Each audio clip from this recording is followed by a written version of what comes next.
Hello, this is Bob Snyder with Snyder Soapbox. We're going to do a Bible review today of the Crossway ESV Archeology Study Bible in hardback. Show you a few of the features about the outside. So here's the cover. It's kind of a dark brown with a light tan. The spine itself is rounded. The corners are not rounded, they're squared. The cover has a stamp in it. Looks, I don't know what the symbol is. And then you see the hot stamping of the word archaeology on there, and the spine itself has some gold foil. It's not actually gold, like gold leaf. It's a gold colored foil that's stamped in there. And then the page edges are just bare. They're not gilt or art gilt.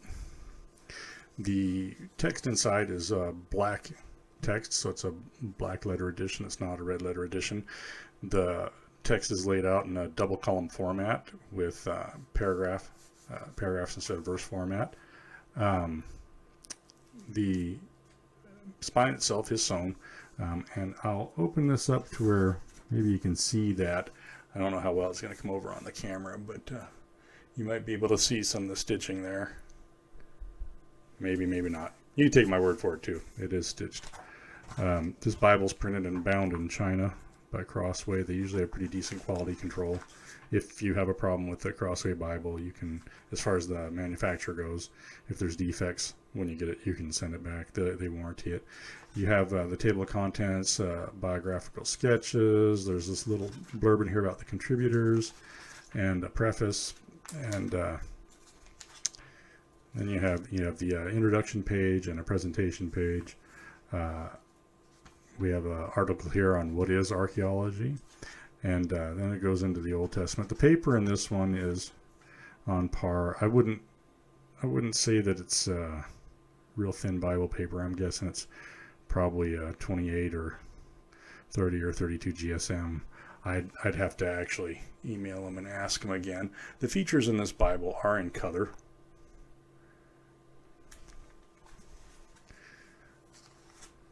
While the text itself is not. Here's an example of one of the features and the text layout. Let me see if I can get this zoomed in over here. You can see that.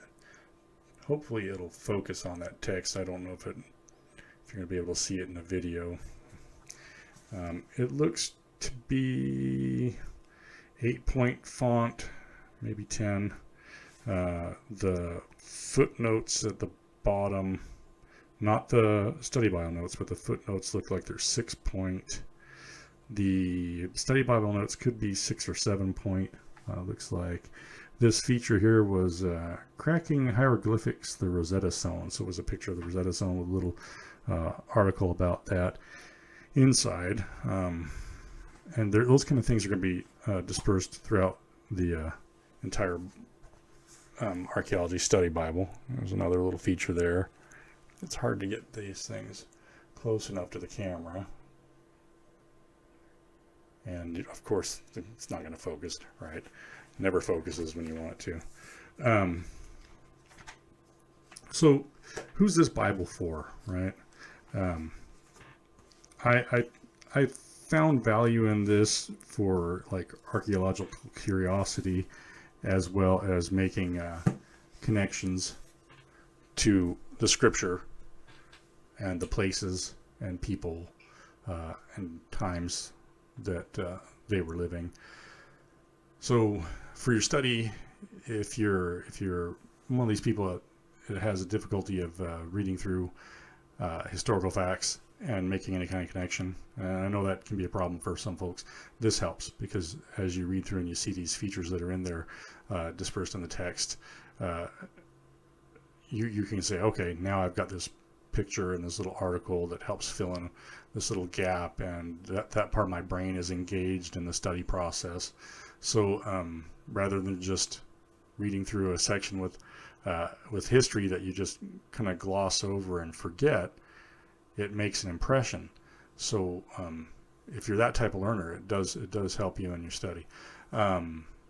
If you don't have a problem with that, I've talked to people that just, man, they can recall dates, and they can recall specific histories, and they can do it pretty well. And to me, it's like, yeah, I kind of envy your ability to do that, because I don't naturally have that. It's one of those things I have to work at to connect history. So, and I don't know if this is coming across right, or if people are getting the idea, but the best way I can explain this would be like you're in history class and you're memorizing a bunch of dates and people's names, but you don't know them. You don't know what they looked like. You don't know what was going on in the world really at that time. You know, you really have no way of conceptualizing it because of the historical context that you're in.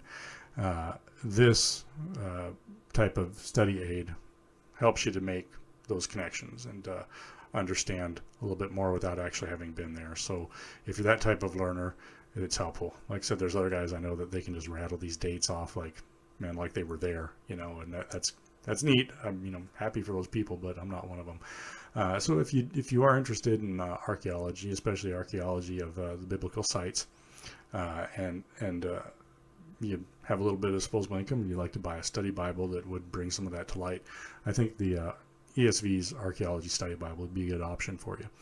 Trying something a little different this time with the Bible reviews. Usually I write them up and take a lot of pictures and put them on my site. I've done some video reviews, but I bought some new equipment, and we're going to try doing more videos for the channel. And let me know in the comment section if you appreciate the higher resolution photos on the website, or would rather have, you know, these short videos.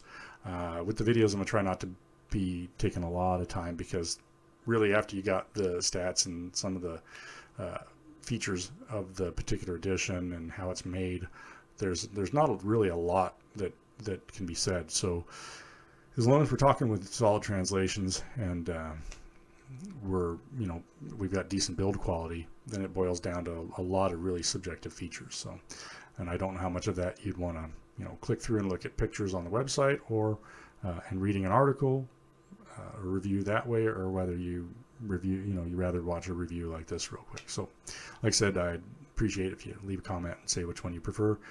Give me a good idea of where to go in the future with these Bible reviews. And again, I'd like to thank Crossway, because they've always been really good with sending me whichever Bibles I ask for. A lot of the other publishers have set up review systems where they'll offer you some books in an email and maybe a couple of Bibles, and you only have that to pick from.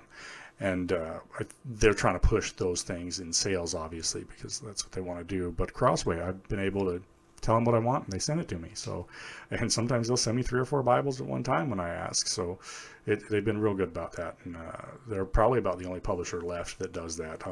I've actually taken to buying Bibles myself rather than having them sent to me free, because a lot of the publishers just won't send me what I want. They'll send me Bibles, just not what I'd like to review. And I know that people who are buying Bibles want to buy Bibles that I want to buy for the most part, and they're interested in those Bibles. They're not interested in the poorly manufactured, cheaply produced throwaway Bibles.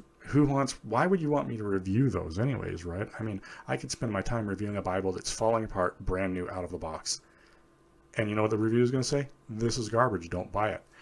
I've had several of those come in. I'm like, why even bother making this if pages are falling out brand new? Why? Why are you doing this? So the Bibles that I'm interested in, I'm pretty sure are the Bibles you're interested in.